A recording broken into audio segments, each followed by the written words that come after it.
هو الذي جعل لكم الليل لتسكنوا فيه والنهار مبصرا ان في ذلك لآيات لقوم يسمعون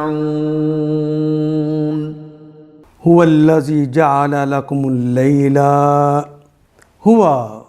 اب اللہ اپنا ایک احسان بتا رہے ہیں. ابھی بھی باز آ جاؤ. ہوا وہ ایک ہستی اور الذی بھی وہ ایک ہستی. تو اب اس کا ترجمہ کریں گے. ایمفسائز کرنے کا اسلوب ہے نا, وہی تو ہے, وہی ہستی تو ہے.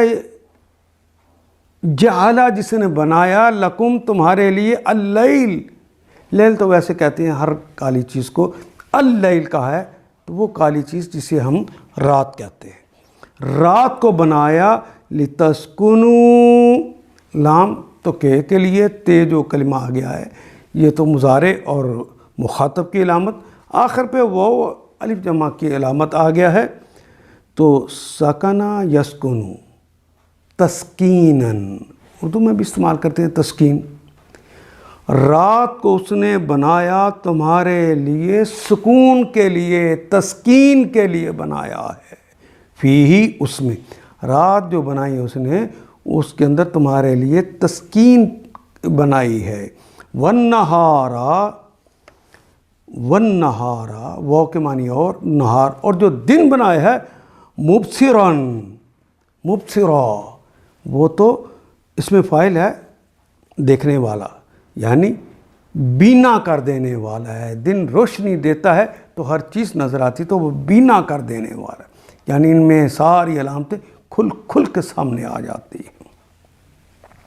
روشن بنا دیا ہے. وہ اللہ ہی ہے جس نے تمہارے لیے رات بنائی کہ اس میں سکون حاصل کرو, اور دن کو روشن بنا دیا ہے. مبصرا, جس میں تم آسانی سے ہر چیز دیکھ لیتے ہو.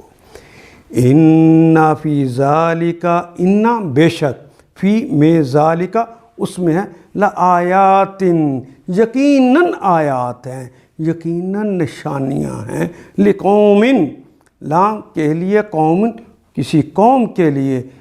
کون سی قوم؟ یسمعون, یہ تو پھر مضارع کی علامت, واو جمع کی علامت, یہ دو علامتیں ہٹا دیں, درمیان میں ہماری زبان کا کلمہ رہ گیا. سمع و بصر کا کلمہ استعمال کرتے ہیں. سمع سنا, یسمع وہ سنتا ہے یا سنے گا, سمع یسمع